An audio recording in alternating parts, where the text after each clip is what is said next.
Hey, Jason, congratulations on your 1,000th podcast. That's amazing. You are so productive. Not only that for Creative Wealth, but everything else that you do. Pretty incredible. Hope all is well. Just want to let you know I'm thinking about you and hope things are going great.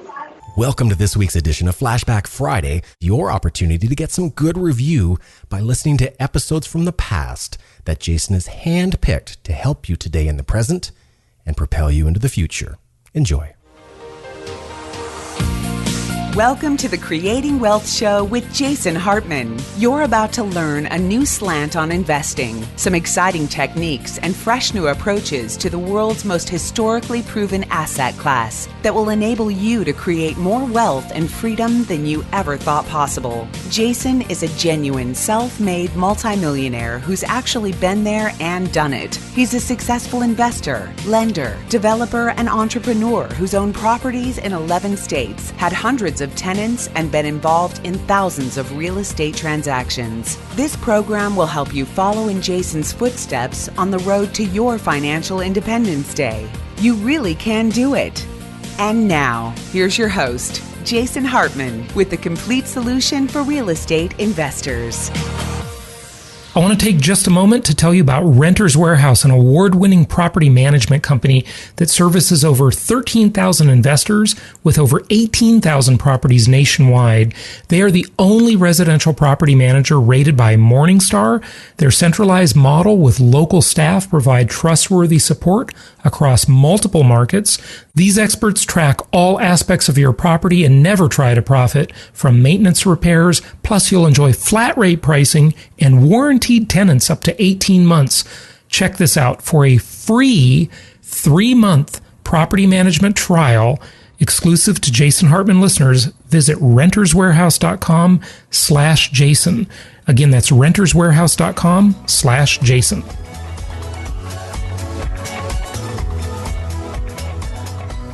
Greetings from Warsaw, Poland. This is your host, Jason Hartman, and we have episode number 831. Thank you so much for joining me today, as most of you listening are probably halfway across the world, and your time zone is somewhere between 7 and 9 hours difference than mine. But again, we have listeners in 164 countries, so I know you're all over the world, but a large concentration certainly in North America. Anyway, it's great to have you today as we discuss the 4 pillars of ROI, return on investment, the 4 pillars of ROI. Now, on the last couple of episodes, we discussed a fairly wide-ranging bunch of matters. We discussed how to spot bubbles, and a lot of you gave some nice feedback on that episode, so I'm glad that was valuable. And then on our 10th episode show, just 2 days ago, we discussed It's a Dog's Purpose. So that was our 10th show episode. But as we dive in today, we are going to discuss the 4 pillars of ROI. And just remember that the hidden pillar, the one that very few people understand how to calculate, and our software doesn't even calculate it. You know, if you're using any of the apps that realestatetools.com provides or Property Tracker, it does not calculate this holy grail of wealth creation and this hidden wealth creator in real estate, and that is, of course, you regular listeners know what I'm going to say, don't you? Inflation-induced debt destruction. Sometimes I feel like on this show, I am repeating myself so much, and that's the thing. That's why real estate investing will probably never have a news channel like CNBC, the mouthpiece for the vast Wall Street conspiracy. So we'll discuss the 4 pillars of ROI and how we earn our income from this wonderful, most historically proven multi-dimensional asset class. And as I have spent the last week in Frankfurt, Germany, in 2 cities in Ukraine, not the Ukraine, just Ukraine. It's not the United States. Well, I guess it is the United States, actually, isn't it? That's the way you would say that. But you wouldn't call it the America or the, I guess you wouldn't call it the France or the Germany, right? It's not called the Ukraine. It's just Ukraine. Okay. So anyway, I was in Odessa and Kiev, or Kyiv, as they say. That was a really enjoyable time as we were checking that out. And you know what? Being in Ukraine, that was my second trip to Ukraine. I was there about maybe 10 years ago. And it is literally like going back in time. And I'm not saying that because it's not a very advanced place. That country has been through a lot of perils throughout its history, of course, former Soviet Republic, obviously. But even since the fall of the Soviet Union, another hugely important example of the disaster known as communism. Yes, the disaster known as communism. That Western liberals think we should just try again. Let's just try that again. I couldn't believe it, by the way. I've got to mention this. I don't think I mentioned it before. I was talking with two relatively young girls in Las Vegas. They were in their master's program at Berkeley as exchange students from Norway. And I was talking to them, this was maybe a month ago in Las Vegas, and they were just talking and extolling the virtues of, get this, you ready? Karl Marx. And they had been to Cuba, and they thought Cuba was better than the United States. And this is exactly what they said, I kid you not, because it just seems like everybody's more equal there. Yeah, equally impoverished. Communism and socialism are nothing but trickle-up poverty. Trickle-up poverty. And it is amazing to me how people from, these very fortunate, privileged countries want to make them more like less privileged countries. And I'll just take the whole continent of Europe, my home continent, my birthplace, okay, as a great example. Europe, where everything is smaller, lesser. I just checked in here in Warsaw, Poland, to this super cute Airbnb that I rented. Now, this was actually my first time ever using Airbnb. I stayed in a couple of Airbnbs that other people had rented, but this was actually my first time renting an Airbnb myself. And this place is just the cutest little place. It's like a sort of a one bedroom and then like a living room with a sofa bed and, one bathroom, and it's got a washer, and I don't even think it dries clothes, but, that's how Europe is. They don't even dry their clothes half the time, right? They hang them. Yes, I know. It's amazing. It really is. Everything is so small and so less. The paper towels are small. The sink in my bathroom in this totally cute little Airbnb is literally smaller than the footprint of my iPad. Yes, I kid you not, that's how small the sink is. If any of you have traveled to Europe, or maybe you live in Europe, you know exactly what I'm talking about, don't you? So why is it that the Bernie Sanders crowd in the U.S. wants to make the U.S. more European? I don't get it. It just doesn't make any sense to me. Now, listen, I love Europe. I am not bashing Europe. I am strictly talking about economics, and I am talking about how big government and government interference and socialism and communism, for sure, do not work. They are bad deals all the way through. And being in Ukraine, now, this is these are all different stories, right? Poland has a completely different story than Ukraine, obviously. And, Russia and all the Soviet republics, former Soviet republics, have a different story, don't they? Of course. And I've been to most of them. Remember, 80 countries and counting. And on this trip so far, I just visited 2 or 3, really, that I've already been to. I've been to Poland twice, I've been to Ukraine twice, and I've been to Germany many, many times, not including the time I was actually born there. So it is amazing to me how Western liberals want to make the U.S. more like Europe. I think they should make Europe more like the U.S. Now, Europeans might say, no, you shouldn't do that. Whatever. Europe, I love coming here. I love the culture. I love the people. But from an economic standpoint, it is so, I just try to imagine any place I visit, doing business there. What would it be like to do business? And I'll tell you, the nostalgia of Europe is wonderful, but I just know this. If I tried to do business here, it would just be endless frustration, roadblocks galore. The way the airlines work here, it's really inefficient. It's just, these are the rules. I mean, I remember I checked into a hotel the other night in Odessa, and it was this gorgeous property. But the little room that my hotel was in, and it was 156 euros, okay? It wasn't cheap by any means. It was a really gorgeous property. I mean, the property itself was beautiful. Little, tiny, teeny, weeny hotel room, right? And this was a very new property, very new and beautiful property. And checking in took 20 minutes. There was no one else there. There were all these people stepping on each other's toes, not knowing what to do, not knowing what the exact rules are. And when they say what the rules are, this is the rule and there's never any exceptions. And then the next morning at the same hotel, I'm eating breakfast and I look out and I see these guys trying to repair this cabana. You know, it was windy and it had a fabric top to it. And, you know, there were like 5 people out there standing around looking at the thing. I mean, it's just unbelievable. You know, you think like in the U.S., people are inefficient and unions are inefficient and, you know, people are lazy. I don't know, man. I'm not sure. It's a toss-up if you ask me. I remember being in Dubai with the Venture Alliance. When we were in Dubai, what an incredible city that is, right? You know, just a marvel of engineering, tallest building in the world, etc. And of course, the Venture Alliance Mastermind group went there, which, by the way, if you'd like to join us for our upcoming Venture Alliance Mastermind meeting in Chicago, it's coming up next month. Go to venturealliancemastermind.com. Check that out. Talk to one of our investment counselors, and we would love to have you come as a guest, or, of course, you can join as a member.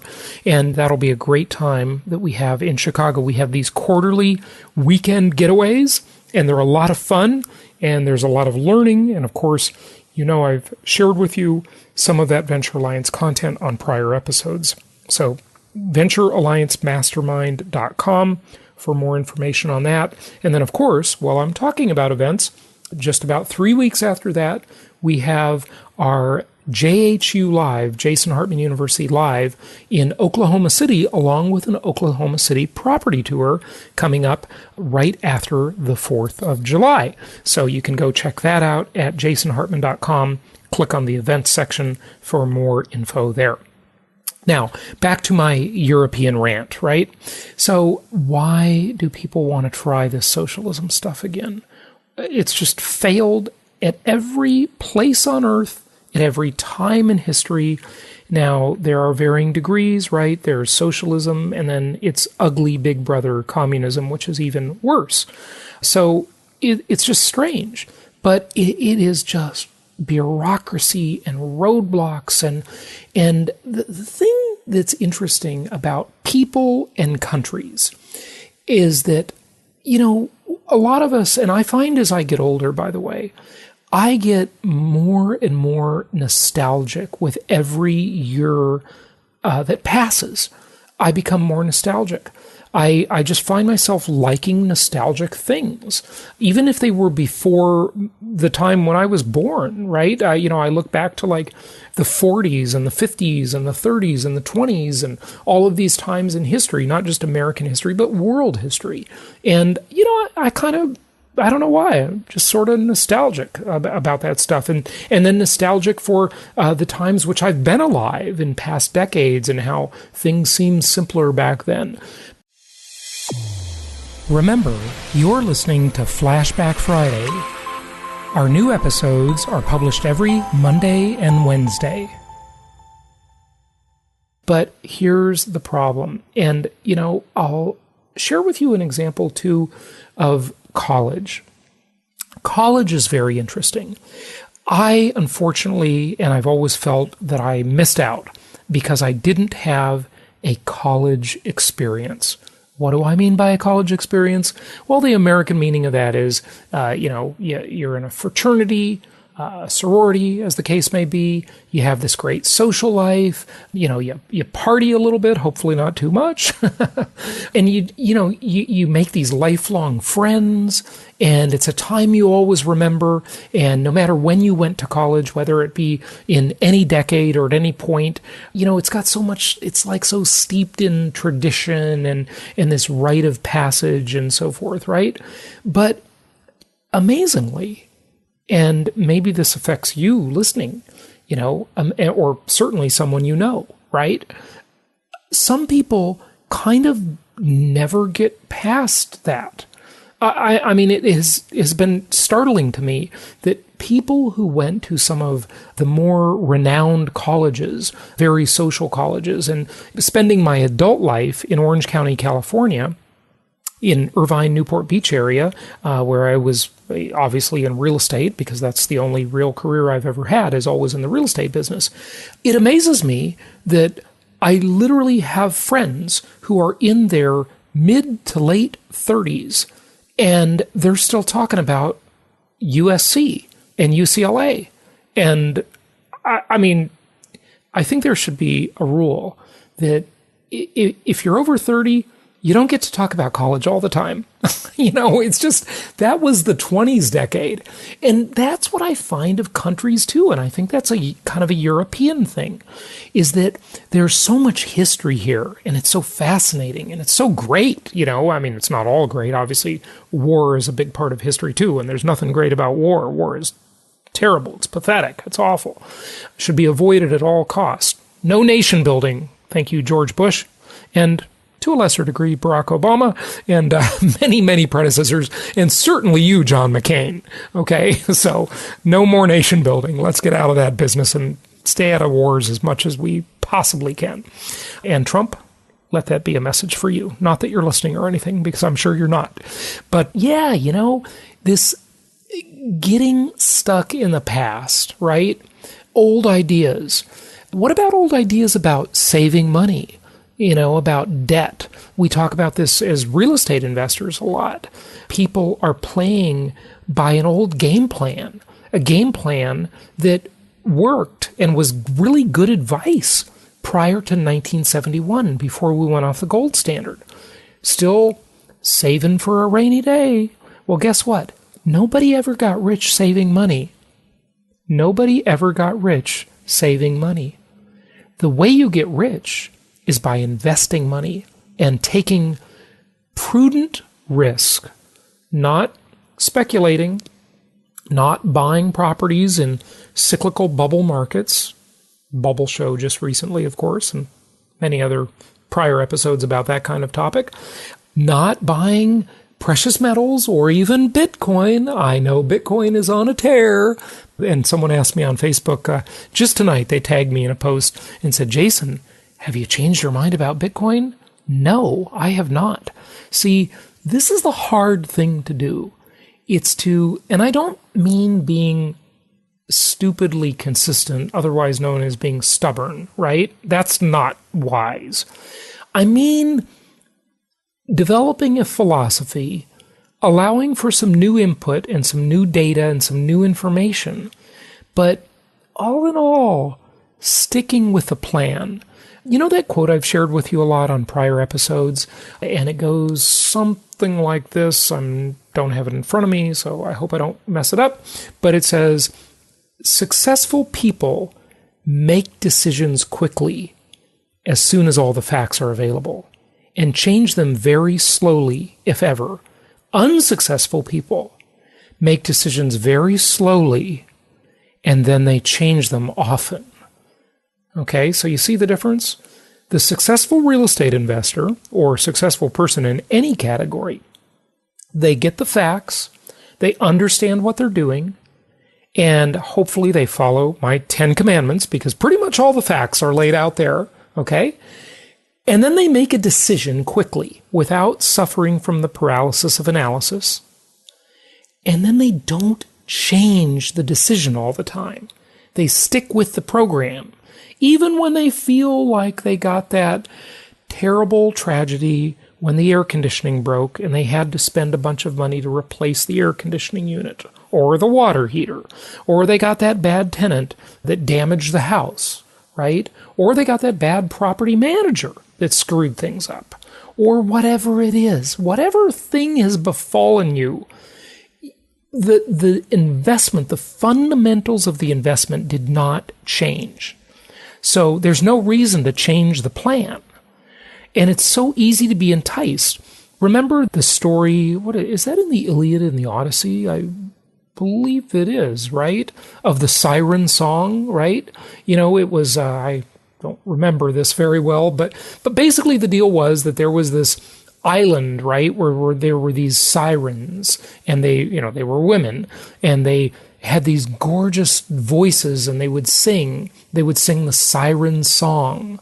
And the sailors, it was a trap, because the sailors on the ships would crash into the rocks, and they would perish.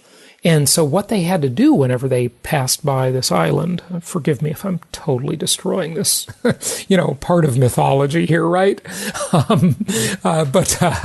They would put wax in their ears, and even that wasn't enough to muffle the siren song. So they would tie themselves to the mast of the ship so that they couldn't go toward the siren song. They would keep sailing and avoid their fate of crashing on the rocks and losing their ship, right? So that's the way it is with investing. Is the siren song this month going to be Bitcoin?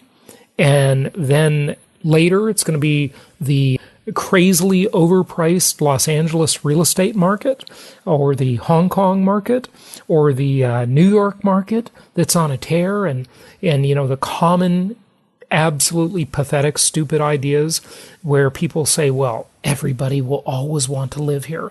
Do you know how many times I've heard that over the last 30 years?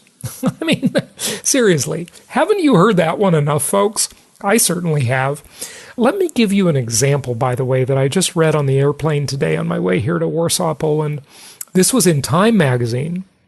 A 4-bedroom Hong Kong villa is on the market for $87.5 million. $87.5 million. Yes, that, you heard me right. Almost $100 million. Yes.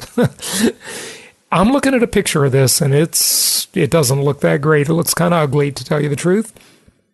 That works out to, are you sitting down? Are you sitting down? You'll need to be sitting down for this.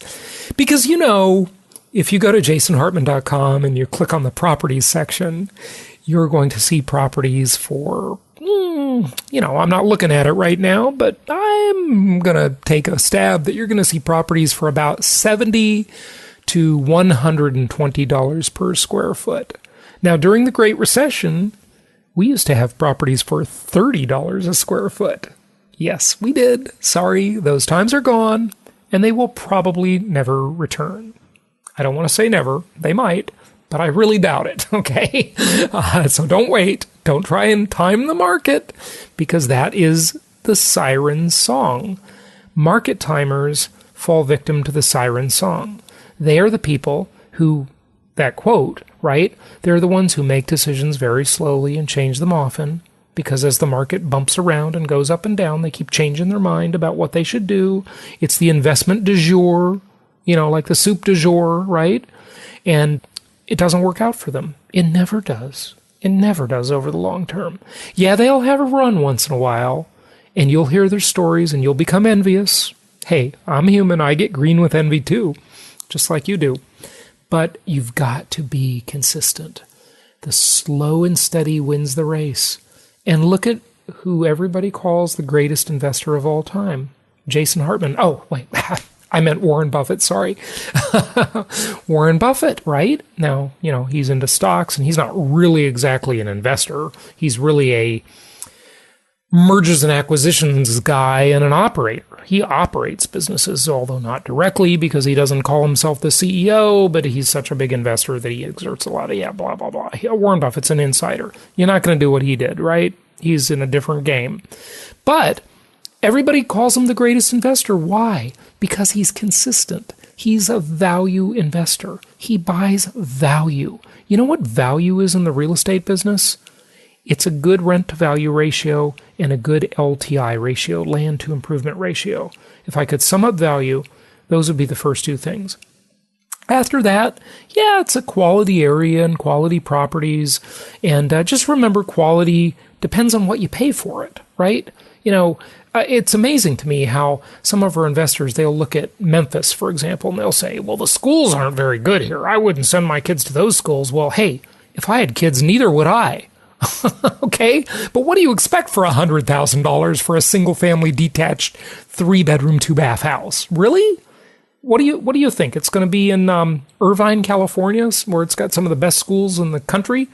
Not quite, because there you're going to pay quite a bit more per square foot. Okay, did I tell you the price per square foot of the Hong Kong villa? I did not. I don't think I mentioned it. Here it is. Let me get there. I took a little picture of this on the plane and put it on my phone so I could share this with you because it was so startling. This Hong Kong property for $87.5 million per square foot. Now you can tell by square footage how many square feet it is if you just reverse the math, right? It's, get this, $21,230 per square foot. Yeah, I can't even say that with a straight face. $21,230 per square foot. Yeah, really, that's insane. It's right in Time magazine. Check it out. So amazing, amazing, amazing stuff. So what are the lessons of this little intro that's gone way too long? Because we're still going to play the 4 Pillars of ROI because I promised it to you last week when I rambled on and on. Well, number 1 lesson, don't get stuck in the past. Number 2 thing, make good decisions and be consistent with them and don't change your mind all the time. Don't flip-flop all the time. Don't be the fickle young girl, right? That's what fickle young women do. They change their mind a lot. They like this boy, then they like that boy, then they like another one, right? So you don't want to be that fickle young girl. You want to get the facts. You're never going to have all the facts. You're never going to know everything.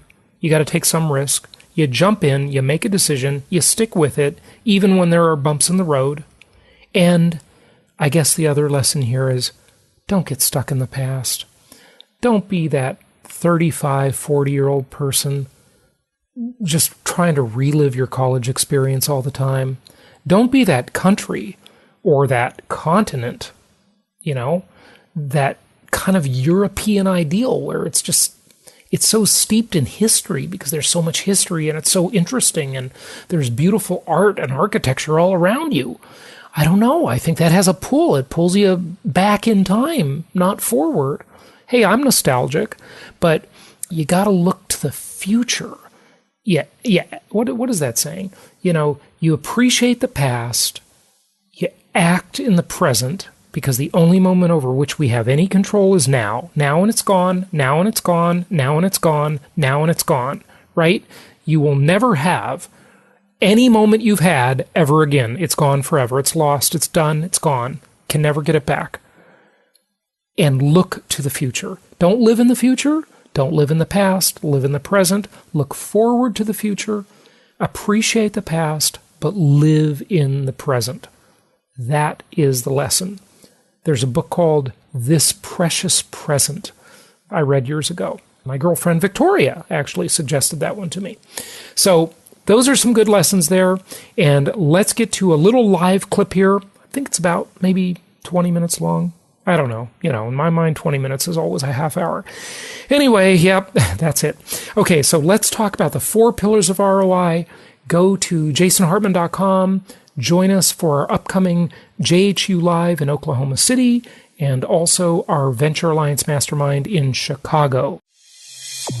Just a reminder, you're listening to Flashback Friday. Our new episodes are published every Monday and every Wednesday. So we've got 2 great events coming up. Check them out at jasonhartman.com and, of course, venturealliancemastermind.com. Here we go live with the 4 Pillars of ROI.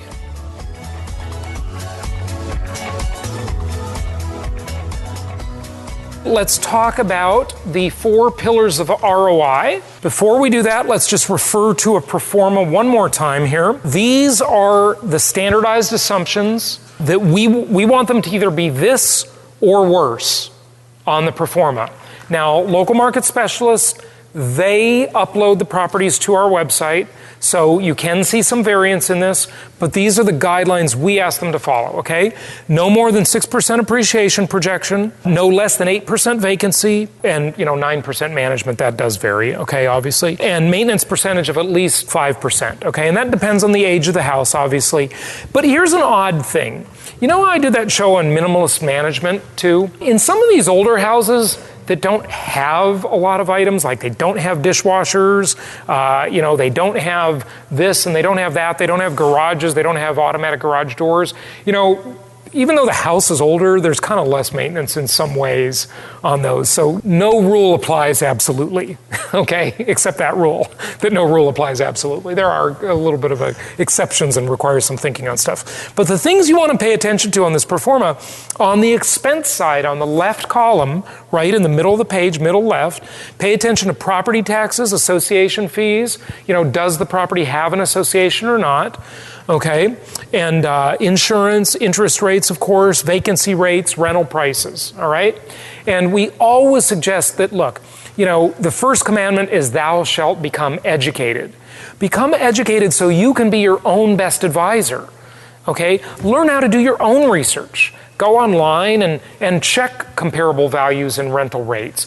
Don't take it as the gospel, okay, because it's notoriously bad and wrong, but it's better than nothing. Okay, it gives you an idea, and you sort of learn to kind of read between the lines when you look at things like Zillow, and understand that it's hardly perfect. It's an algorithm. It's not going to give you a perfect result, but we used to have nothing at all. It gives you some guidance and some insight. All right, so the proforma. Make sure if you have not watched it yet, spend the 29 minutes to watch that video on how to analyze a real estate investment. It's on my YouTube channel. It's on the front page of jasonhartman.com. Okay, it's a super important thing. You might want to watch that a few times. That is really, if you knew nothing else, that is the core content. That is the one thing that could make you a really good investor. Just understand how to read the proforma and demand that every property you look at is in the standardized format. So you don't have to be a detective and you don't miss something. Insist on it. So in your workbook, you've got a worksheet for this to fill it out, the 4 pillars of ROI, or income property ROI, okay? Appreciation amplified with leverage. Archimedes said, give me a lever long enough and I will move the entire world. Leverage it allows you to do something more with less. It makes you bigger. You can do more. You can do 5 times what you could normally do. Appreciation amplified with leverage. Cash flow. Principal reduction. The tenant pays down your mortgage, okay? And inflation-induced debt destruction. Inflation reduces the real value of the mortgage. Here's another way to look at it. You go out and you buy a $1.2 million portfolio of property. You finance $1 million. It's 2015. Assume that you only got interest-only loans on that, even though you can't really get those anymore, but you used to be able to. And I love interest-only loans, by the way. That would be my favorite kind of loan to get. Because why pay down principal? I'd rather have more cash flow. I like the mortgage. I think it's an asset. Okay? So principal reduction through mortgage paydown is not something I want. I would prefer more cash flow if I could get it. I'll let inflation pay down the loan for me. But just for simplicity's sake, let's assume it's an interest-only mortgage. It's 2015, then it's 2016, 17, 18, 19. We move all the way up to 2025. 10 years, self-driving cars everywhere, little nanotechnology. You take a little pill and it, eats up cancer cells and sugar and all the toxins in your bloodstream, okay? And, everything's great. And every time you use the bathroom, everything that goes in the toilet is analyzed by your doctor and the NSA. Okay. Unfortunately, okay, for better or worse, probably worse in that case for sure. And so, can you imagine? That's how they'll do drug bust. Oh, we saw drugs in your urine, so we're going to come and arrest you. It's the pre-crime division, right? Almost, it's like that. But it's 2025, and how much inflation do you think we had in that 10-year period? Well, see, remember, inflation, just like compounding interest, it compounds. Okay? Wasn't it Einstein that said compounding interest, I think he said something like, I'm going to ruin this quote, by the way, Google it. He said, compounding interest should be considered like the eighth wonder of the world, or something like that, right? And it really is. It's an amazing force. And it works with inflation, too. Victor, let's tell your story. Don't you think? It's a great story. Come on up here, will you? We're going off on a tangent, but this is a good tangent, okay? Okay. Hello, everybody. So this is Victor. And Victor became our client about, 3 months ago? The first property, about 3 months ago? A little bit more. Yeah, now close to 5. Yeah. Yes. Well, 5 months ago, you came to the Memphis property tour, right? Yep. And you knew Fernando from working at Apple, right? Yeah, I have been talking with Fernando for almost 5 years. And I always heard about these comments and details about real estate. And I didn't put too much attention, to tell you the truth.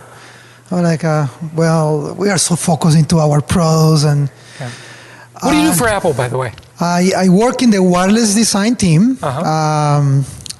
We designed antennas for the Apple products. So every time your cell phone loses reception or your Wi-Fi doesn't connect, you can blame Victor. Victor, darn it! No. We always blame the network. Yeah, blame the network. By the way, it's all AT&T's fault. I already heard that today. Right. No, actually, it's the best. Yeah. I was actually explaining to someone, we compare with every single product in the market. And we know the antennas work. But so one day, Fernando called me and say, you know what? Can we have one last lunch? What do you mean? I mean, what are you talking about? Yeah, I'm leaving this next week. Leaving for what? I say, well, that's it. I got my points breaking and I'm leaving Apple. I go, wait. We need to talk. And then is when I start putting more attention. I'm getting into the details. And the other thing is, I mean, I have been talking with Fernando for years, and I think some of you yesterday mentioned this during dinner. I mean, you can attend these seminars, you can listen to the podcast, but if you don't execute, if you don't pull the trigger, nothing is going to happen, right? The world is full of wonderful ideas. Yeah. But the people that execute are the ones that we say, oh my God, they built that business. I had that idea. Well, the difference is that they execute. They pull the trigger. They jump in. They jump into the water. And you start doing it. I mean, I learned with the first one. And by the way, I have learning through issues. I have issues. I'm not saying it's going to be... We all have issues, don't worry. No, with real estate issues. Yes, right? I have real estate issues too. But you learn. Fernando's an investment therapist, just like Sarah, okay? But so the funny thing is, you cracked me up yesterday. I don't know if you know how funny that was. We were in the house, and Victor says, I have 14 properties from you now. And I said, oh, where are they? And he said, well, I got 7 here and 8 here. And I go, Victor, that's 15. And he says, oh, I forgot I had 15. Okay? I thought that was great. He's got so many properties, he forgot how many he had. Well, now he's 16. 16. Oh, high five. Yeah. I bought one more today. One more? Where? Here? Here. Okay, good. Yeah. One more. So... Yeah, you're becoming a real estate mogul, just like Fernando. Well, you learn one after the other one. So anyway, that's I'm not sure if I'm leaving my job because I still enjoy it, but... Get that on camera, that you're not leaving your job. Make sure your boss knows that. No, because many of you work full-time too. I guess the point I'm trying to make is, yes, you need to spend some additional time. There's no question about it. You need to put some effort. Yeah. But it's possible. Even if you have a full-time job, you find the times, you find resources, and all around you. I mean, I have some questions, like, wow, what I'm going to do? So I make a call, and usually someone already experienced that or have a similar situation, so that helps a lot. Absolutely, good stuff. But that's an awesome story. I mean, Fernando says one last lunch. You left your job about a year and a half ago now, right? May 2014, and that was what he called his financial independence day. Okay, and then says to Victor, "Can we have one last lunch together?" What do you mean last lunch, last supper? I'm leaving Apple, and you have this last lunch, and you heard about real estate before, but then you really paid attention when you saw him leave his very good position at Apple, and now you've got 16 houses in 5 months. Congratulations! That's awesome. Good stuff. Thank you. Good job. Oh, yeah. What's your goal? So my goal is to, I don't know if Fernando is going to do his Financial Independence Day presentation, which I recommend, but my goal is to be financially independent. So even if you are not thinking to leave whatever you're doing, it's always good to have a plan B, have an opportunity to say, you know what, if something happens here, I can move on. So I think the number probably has to be around 50. It depends on each person. I guess you need to set up your numbers about what lifestyle you want to be, or what type of cash flow you need every month. But I encourage you to Fernando has more experience with this, and you can see the projection of the financial independence date, and you can decide, okay, what is that independence days for me? And Fernando has a very good point about something that I really never considered is how different are the taxes from when you become a real estate investor. I mean, it's huge change. The tax benefits. Yes. Right, yeah. So you need to put that in your equation, right? Because that makes a big difference, and maybe the number you are projecting change significantly, because it's a huge benefit when you get to that level. Yeah. Good stuff. Thank you, Victor.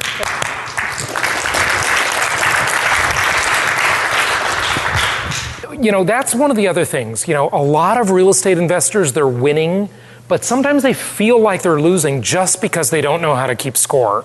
And then, they'll feel like all year, well, gosh, this happened, that happened, this wasn't as good as I expected, I don't know if this thing is for me.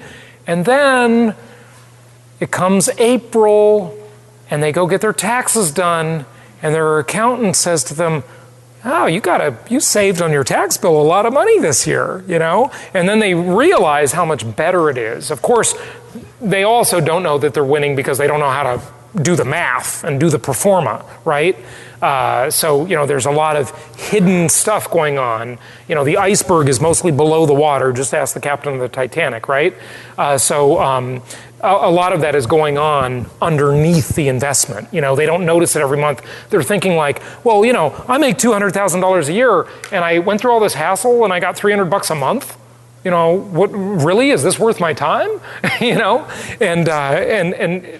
you just got to understand how to keep score, obviously, and do the math, right?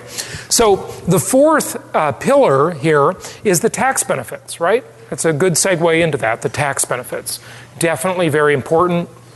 And it's not only the depreciation tax benefit, it's the 1031 exchange tax benefit that's available to you, being able to trade all your life and defer taxes. And it's also the expenses tax benefit, because just like any business owner will tell you, that, a lot of expenses that you're going to have anyway in just living your life, and people who are employees get taxed, it's so unfair. They get taxed at the highest rate, that earned income, right? but the investment income doesn't get taxed very much at all. And the investment offers a bunch of write-offs with it. You don't get this when you invest in stocks. But with your real estate, there are expenses that you can kind of shove into your properties a little bit, that you're going to have anyway. How much of your cell phone bill or your internet access did you use to run your real estate investment portfolio, right? Did you have a home office? All these things are potentially available to you. I'm not saying they are or not for sure. Talk to your CPA. I'm not a tax advisor, but I will definitely tell you that real estate investors figure out a way to write off travel and all sorts of things, okay? So just check with your tax advisor about that. Thank you so much for listening. Please be sure to subscribe so that you don't miss any episodes. Be sure to check out the show's specific website and our general website, hartmanmedia.com, for appropriate disclaimers and terms of service. Remember that guest opinions are their own, and if you require specific legal or tax advice or advice in any other specialized area, please consult an appropriate professional. And we also very much appreciate you reviewing the show. Please go to iTunes or Stitcher Radio or whatever platform you're using and write a review for the show. We would very much appreciate that. And be sure to make it official and subscribe so you do not miss any episodes. We look forward to seeing you on the next episode.